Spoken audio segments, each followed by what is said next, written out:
Last minute tips போட்டுடலாமா? எப்படி சொன்னதான் சொல்ல போறோம். வழக்கம் போல வந்து இதை கொண்டு போக அதை கொண்டு போக. ஆனால் மக்கள் இருந்தாலும் நம்ம கடமை இது எவ்வளோ ஆட்டரா சொல்லுவீங்க. நான் கேட்டு எங்களுக்கு போர் எடுத்துருச்சு. பட் இருந்தாலும் புதுசாக நிறையா சப்ஸ்கிரைபர்ஸ் வருவாங்க. அதுக்கப்புறம் வந்து நம்ம நிறையா கண்டினியூஸாக கிளாஸ் கொடுத்துருக்கோம். இப்போ கடமை இதுவும் தானே, அவங்க நல்லபடியாக ஒரு ஆல் த பெஸ்ட் சொல்லி டிப்ஸோட வழி அனுப்பிக்கணும்ல. சரி போயிடலாம். ஸோ வீடியோக்குள்ளே போகலாம் மக்களே. அண்ட் போகிறதுக்கு முன்னாடி இந்த ஒரு வாரமாக நம்ம மண்டே குழப்பிட்டு இருந்த அந்த பை நவுன்னு காமிக்குது அப்படின்னு சொல்லி நிறையா பேர் சொல்லிட்டு இருந்தீங்க. இப்போ 888க்கான வீடியோ கோர்ஸ் வீடியோஸ் எல்லாமே அவைலபிளாக இருக்குது. ஆல்ரெடி வாங்கியிருக்கவங்க திருப்பி வாங்கணும்னு அவசியம் கிடையாது மக்களே. நீங்கள் அதை போய் எல்லா வீடியோஸையும் பார்த்துக்கலாம். எல்லா வீடியோஸுமே இருக்குல்லன்னா பக்காவா. அண்ட் அடுத்தது ஐபிபிஎஸ் கிளர்க்கான கோர்ஸும் போயிட்டுருக்கு. அதுக்கப்புறமா ஐபிபிஎஸ் பிஓ எஸ்பிஐ பிஓக்கான கோர்ஸும் போகும். புதுசாக நீங்கள் 888 பர்ச்சேஸ் பண்ணிட்டீங்கன்னா அந்த கிராஷ் கோர்ஸ் இப்போ மண்டேலேருந்து ஸ்டார்ட் பண்ண போகிறோம். ஐபிபிஎஸ் கிளாஸ் கோர்ஸ் ரீனா மேம்னா ஷெடியூல்லாம் போட்டு தரமாக படுத்திருக்காங்க. மெயின்ஸ் லெவலில் நிறையா ஃபோக்கஸ் பண்ண போகிறாங்க. உங்களுக்கே தெரியும் ரீனா மேம் நிறையா பேர் லாஸ்ட் இயர் கிளியர் பண்ண வச்சிருக்காங்க. ஸோ ஐபிபிஎஸ்பியோட கிராஷ் கோர்ஸ் எல்லாமே வந்துடும். பழைய வீடியோஸும் நீங்கள் புதுசாக பர்ச்சேஸ் பண்ண எல்லாத்துக்குமே வந்துடும் மக்களே. ஆல்ரெடி நம்ம ஆப்பில் வாங்கியிருந்தாலும் அந்த பழைய வீடியோஸும் வந்துடும், புது வீடியோஸும் வந்துடும். பயப்படாதீங்க. Yes super. இப்போ என்னன்னு சொல்லிடலாமானே. அதாவது ஃபஸ்ட்டு என்ன மக்களே, ஹால் டிக்கெட் அதுக்கு பின்னாடி இருக்கிற அந்த செல்ஃப் டிக்ளரேஷன் அது அதாவது எத்தனை பக்கம் வருதோ அத்தனை பக்கத்தையும் எடுத்துகிட்டு போயிருங்க. டவுன்லோட போட்டு எடுத்துகிட்டு போயிருங்க. அவ்வளோதான். அடுத்தது பார்த்தீங்க அப்படின்னா ஃபோட்டோ. மக்கள் கேட்பாங்க ஒன் சைடில் போடவா டபுள் சைடில் போடவா, எப்படியோ எடுத்துகிட்டு போங்க, பிரச்சனைவே இல்லை. 5 பேஜாக எடுத்துகிட்டு போயிருங்க. அடுத்தது பார்த்தீங்க அப்படின்னா ஃபோட்டோஸ். அதாவது 10வது 12வது அந்த மாதிரி இல்லாமல் ரீசெண்டாக எடுத்த ஃபோட்டோஸ் வந்து 3 ஃபோட்டோ கிட்ட வச்சுக்கோங்க கையில். அடுத்தது பார்த்தீங்கன்னா ஐடி ப்ரூஃப். ஆல்ரெடி நம்ம பரிதாபங்களில் போட்ட மாதிரி பார்த்தீங்கன்னா ஒரு இதில் நம்ம மூஞ்சி சரி இருக்கும், ஒரு இதில் சரி இருக்காது, இல்லை ஒரு இதில் நேம் வேறு மாதிரி இருக்கும். அதனால் வந்து ஐடி ப்ரூஃப் எப்பயுமே ஒரிஜினல் ஐடி 2 வச்சுக்கோங்க. அதுக்கான ஜெராக்ஸும் கொண்டு போய்க்கோங்க. 2 ஐடி ப்ரூஃப் அந்த 2 ஜெராக்ஸ் அது வச்சுக்கோங்க. அதுக்கப்புறம் வந்து பார்த்தீங்கன்னா இந்த ஸ்டாம்ப் பேட்லாம் வந்து மேண்டேட்டரிலாம் கிடையாது மக்களே. உங்களுக்கு கையில் வீட்டில் இருந்துச்சுன்னா வச்சுருப்பாங்க. இப்போ எங்கள் வீடு மதுரை இருக்குது அப்படின்னா நான் போய் அங்கே போய் வாங்கணும். காலவாசல் போய் 2 கிலோமீட்டர் போய் வாங்கணும். ஊருக்குள்ளேருந்து வர நம்ம மக்கள்லாம் பார்த்தீங்கன்னா அதை போய் வாங்குறதுக்குலாம் டைம் இருக்காது. காலேஜில் வச்சுருப்பாங்க. அதெல்லாம் ரொம்ப நெசசரி கிடையாது. இருந்தால் கையில் இருந்தால் கொண்டு போங்க. அடுத்து பெண்ணு மறக்காமல் பெண்ணு எழுதுதான்னு பார்த்து கொண்டு போங்க. அண்ட் க்ளூ வேணால் வச்சுக்கோங்க. க்ளூலாம் நம்ம பாய்ஸ்லாம் பார்த்தீங்க அப்படின்னா சோத்து பசையை ஒட்டி க்ளூவை போட்டு ஸ்கூல் அப்படிதான் பண்ணுவாங்க. Thursday இன்ஸ்பெக்ஷன் வருவாங்க. அப்ப வேகமா நான் எச்சு துப்பி எல்லாம் வச்சு ஒட்டி விட்டுருக்கேன் ஸ்கூல்ல. சோத்து பசையில எச்சு துப்பி மக்களே அப்படிலாம் பண்ணாதீங்க. ஒரு 5 ரூபா பாக்கெட் வாங்கிட்டு போங்க. அப்புறம் எல்லா காலேஜ்லயும் ஃப்ரெண்ட்ல வச்சிருப்பாங்க. சார் லைட்டா எடுத்துக்கவா அப்படி மட்டும் தடவி ஒட்டிட்டு போங்க. நிறைய பேர் வந்து ஒட்டி கொண்டு போவான்லாம் கேட்பாங்க. எனக்கு தெரிஞ்சு வேணாம், அவங்க இன்ஸ்ட்ரக்ஷன் கொடுப்பாங்க. இல்லைனா ஹாலில் போய் ஒட்டி கொண்டு போங்க. ஒட்டி கொண்டு போனாலும் ஓகே தான். அப்படி நிறைய எக்ஸாம் எக்ஸ்பீரியன்ஸ்லாம் இருக்குன்னா நீ ஒட்டி கொண்டு போய்க்கோங்க. அண்ட் இன்னொன்று மாஸ்க் மறந்துடாதீங்க. மாஸ்க் ரொம்ப முக்கியம். ஸோ இன்னொரு டைம் சொல்லிடுறேன். ஹால் டிக்கெட்டு, அதுக்கு பின்னாடி இருக்கிற ஃபார்மோட செல்ஃப் டிக்ளரேஷன் ஃபார்மோட, அடுத்தது 3 ஃபோட்டோஸு, அடுத்தது பார்த்தீங்க அப்படின்னா ஒரிஜினல் ஐடி 2, அதோட ஜெராக்ஸு, அடுத்தது பென்னு, அடுத்தது மாஸ்க், க்ளூ. ஓகே, இப்போ வந்து எக்ஸாம் போகிறீங்க அப்படின்னா கரெக்டாக வந்து ஒரு 1/2 hour முன்னாடியே போயிருங்க. இதெல்லாம் உங்களுக்கு தெரியும். பட் இருந்தாலும் வந்து ரொம்ப லாங் டிஸ்டன்ஸ் வர மக்கள்லாம் கடைசி நேரத்தில் ஓடி வருவாங்க. 8:30 ரிப்போர்ட்டிங்னா 8:35 சொல்லுவாங்க, தம்பி டைம் ஆயிடுச்சுப்பான்னு சொல்லிட்டு ப்ரெஷர் ஆக்கி விட்டுருவாங்க. ஸோ முன்னாடியே எனக்கு தெரிஞ்சு போயிருங்க. அதுக்கப்புறம் வந்து உள்ளே போயிட்டு வந்து நான் போன சென்டர்லாம் போனேன். இந்த IRB கிளர்க்கு உட்காந்து படிச்சுக்கிட்டு முட்டிக்கிட்டே இருக்காங்க ஃபார்முலா A+B = A². தயவு செய்து அதெல்லாம் பண்ணாதீங்க. இன்னையிலேருந்தே நீங்கள் கூலாக இருங்க மக்களே. அதே நீங்கள் நினச்சிட்டு படிக்கணும் அப்படி இப்படி நினச்சாதான் நமக்கு ப்ரெஷர் ஆகும்.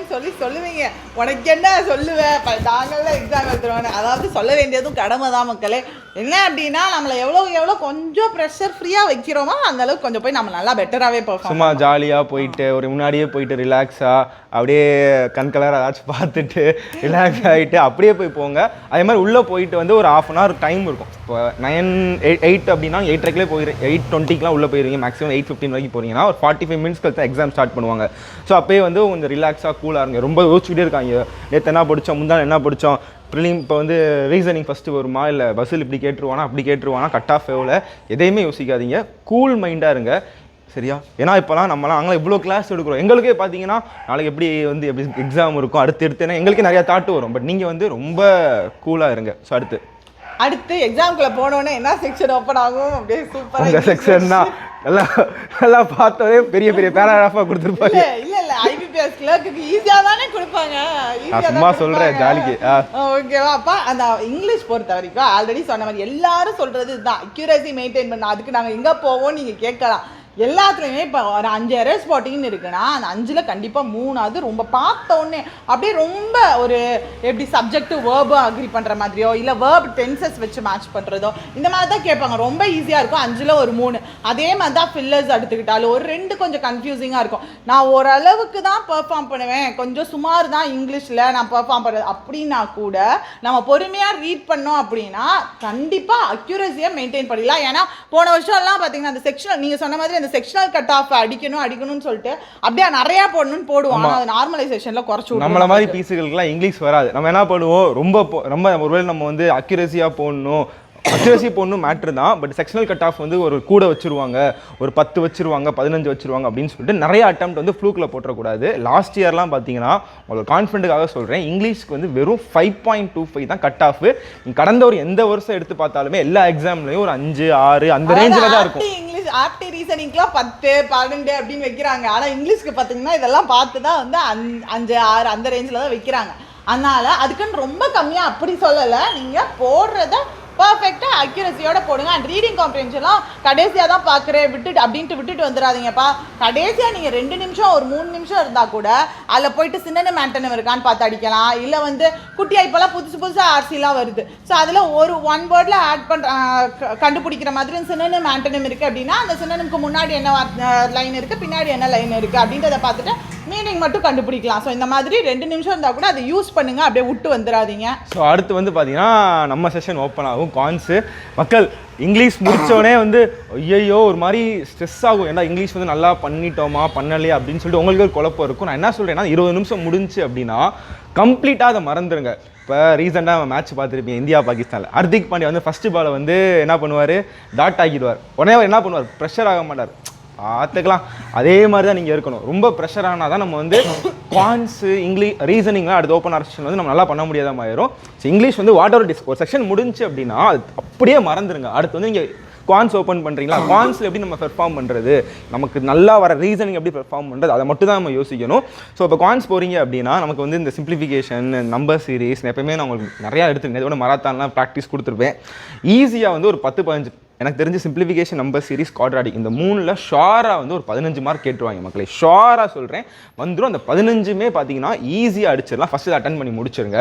அதுக்கப்புறம் வந்து டிஐ வந்து ஒரு 2 செட் கேட்டாங்க அப்படின்னாலும் கண்டிப்பாக ஒரு 8 கொஸ்டின் போடுற மாதிரி தான் இருக்கும். 5 சம்மில் ஏதாச்சும் 1 வந்து பெருசாக இருக்கும், அதிகபட்சம் 2 பெருசாக இருக்கும். இதில் ஒரு 3, இதில் ஒரு 5, ஒரு 8 சம் போடுற மாதிரி இருக்கும். அதை முடிச்சிட்டிங்க அப்படின்னா அதுக்கப்புறம் 10 அப்ளிகேஷன் சம் வரும். அதெல்லாம் நம்ம மக்கள் வந்து பயப்படுவாங்க. பட் நான் என்ன சொல்கிறேன் அப்படின்னா நான் பார்த்துருப்பீங்க மெஷன்லாம் நிறைய அப்ளிகேஷன்ஸ் வந்து. ஆமாம், நேற்று கூட அப்ளிகேஷன் சம்ஸாக தானே நிறையா சார் வந்து பயங்கரமாக ப்ராக்டிஸ் பண்ண. அதுக்கு முன்னாடி பார்த்தீங்கன்னா சிம்பிளிஃபிகேஷன், இதுக்கு அடுத்து நேற்று அப்ளிகேஷன் சம்ஸ் தரமாக அவங்களுக்கு ப்ராக்டிஸ் எல்லாம் எவ்வளோ கொடுக்க முடியுமோ அதுக்கு அதிகமாக. இல்லை உண்மையிலே வந்து மக்கள் வந்து சிம்பிளிஃபிகேஷனோட அப்ளிகேஷன்ஸ் நல்லா பண்ணுறாங்க. நம்ம மக்கள் உண்மையிலேயே வந்து எனக்கு ரொம்ப ஹாப்பியாக இருக்கும். இப்போ ரீசெண்டாக அந்த கேட்டன்ஷன்லாம் பார்த்துட்டு நல்லா பண்ணுறீங்க. அதே மாதிரியே நம்ம எப்படி டமால் டுமில்லாம் பண்ணுறீங்க, அதே மாதிரியே கேட்டனில் சால்வ் பண்ணுறீங்க, அதே மாதிரியே நினச்சி பண்ணுங்க. அப்படியே போய் கணேஷ் சாரை நினச்சிக்கங்க மக்களே. சார் வெறியா எப்படி சால்வ் பண்ணுங்க. இல்லை நினச்சிக்கலாம், அவ்வளோதான். மூஞ்செல்லாம் நினச்சிடாதீங்க. எப்பயும் போல கூலாக சால்வ் பண்ணுங்க. அடுத்து வந்துருவேன். யாரை பார்க்குறோமா கடைசி அவன் வந்துடும். இவங்கள தானே பார்க்குறோம் அந்த சப்ஜெக்ட்டுக்கு, அந்த ஃபேஸ் வந்துடும். சரி, அடுத்தது வந்து பார்த்தீங்கன்னா ரீசனிங் மக்களே. எனக்கு தெரிஞ்சு வந்து போன ஆர்ஆர்பி கிளர்க்காக சரி போன வருஷம்லாம் அந்த ஈஸியாக இருக்கிற ஆல்ஃபா நியூமரிக்கெலாம் தாம்பரத்துலேருந்து கோயம்பேடு வரைக்கும் கொடுத்துருக்காங்க. அதெல்லாம் கரெக்டாக ஸ்க்ரோல் பண்ணி பிளட் ரிலேஷன் இதெல்லாம் ஃபஸ்ட்டு முடிச்சுட்டு எவ்வளோ பெரிய ஜாமானாக இருந்தாலும் கொஞ்சம் பஸ்ஸில் சீட்டிங் வந்து கொஞ்சம் லாஸ்ட்டாக பண்ணுங்கள். மிஸ்லினியஸில் வந்து ஒரு 15-18 மார்க் ஈஸியாக அடிச்சிடலாம். அதுக்கப்புறம் வந்து நீங்கள் பஸ்ஸில் சீட்டிங் போனீங்கன்னா உங்களுக்கு கரெக்டாக இருக்கும் மக்களே. திரும்பவும் சொல்கிறேன், அடுத்து இன்னும் எக்ஸ்போர்ட் கட் ஆஃப் வரும். நமக்கு வந்து ஷிஃப்ட் 1 தான் ஈஸி, ஷிஃப்ட் 3 தான் கஷ்டம், ஷிஃப்ட் 2 வந்து ஈஸியாக இருக்குமா அப்படின்னு சொல்லிட்டு எதையுமே மண்டையில் போட்டு உருட்டிக்காதீங்க. இவ்வளோ நாள் நம்ம நல்லா ப்ரிப்பேர் பண்ணியிருப்போம், 100% எஃபர்ட் போட்டு படிச்சிருப்போம். நம்மளால் எவ்வளோ 100% கொடுக்க முடியுமோ அதை மட்டும் கொடுத்துட்டு வாங்க. நீங்கள் தி பெஸ்ட்டாக மட்டும் பண்ணுங்கள். சென்று வாருங்கள், வென்று வாருங்கள். எப்படி super. So all the best மக்களே. ஸோ எங்களால் முடிஞ்ச ஒரு ஆல் த பெஸ்ட் நல்லா பண்ணுங்கள். அதே மாதிரி நாளைக்கு எக்ஸாம் முடிச்சுட்டு நம்ம சேனலில் ரிவ்யூஸ்லாம் போகும். நான் டிஸ்கிரிப்ஷனில் வந்து நம்பர் கொடுக்குறேன். இன்ஸ்டாகிராமில் வந்து கணேஷ்குமார் ரீனா 0605 கரெக்டாக அதனால் 0605. ஸோ ரிவ்யூ கொடுங்க. நம்ம டெலகிராமோட குரூப்பில் வந்து நீங்கள் வந்து உங்களோட முடிச்சவங்க அட்டம்ப்டை ஷேர் பண்ணுங்கள். கம்யூனிட்டி போலையும் நம்ம போடுறோம். எல்லாத்துலேயும் கரெக்டான அட்டம் கொடுங்க. ஸோ நீங்கள் எதையுமே திங்க் பண்ணாமல் நல்லா பண்ணிட்டு வாங்க. ஏதோ உங்களுக்கு மோட்டிவேஷன் தேவைப்படுதுன்னா உங்கள் வீட்டு பிள்ளையா என்கிட்ட கேளுங்க, ரீனா மேம்கிட்ட கேளுங்க, எந்த ஹெல்ப்னாலும் நாங்கள் பண்ணுறோம். அதே மாதிரி முக்கியமாக நிறைய பேர் டெலகிராமில் ஸ்க்ரைப்லாம் கேட்டுருக்காங்க, அதாவது கண்ணு தெரியாதவங்க, ஃபிசிக்கல் சேலஞ்ச் எல்லாம் கேட்டிருக்காங்க. முடிஞ்சால் யாராவது எக்ஸாம் அப்ளை பண்ணாதவங்க இருந்தீங்கன்னா அவங்க ஹெல்ப் பண்ணுங்கள், நான் போஸ்ட் போட்டு விட்றேன். ஸோ தேங்க்ஸ் மக்களே, பை.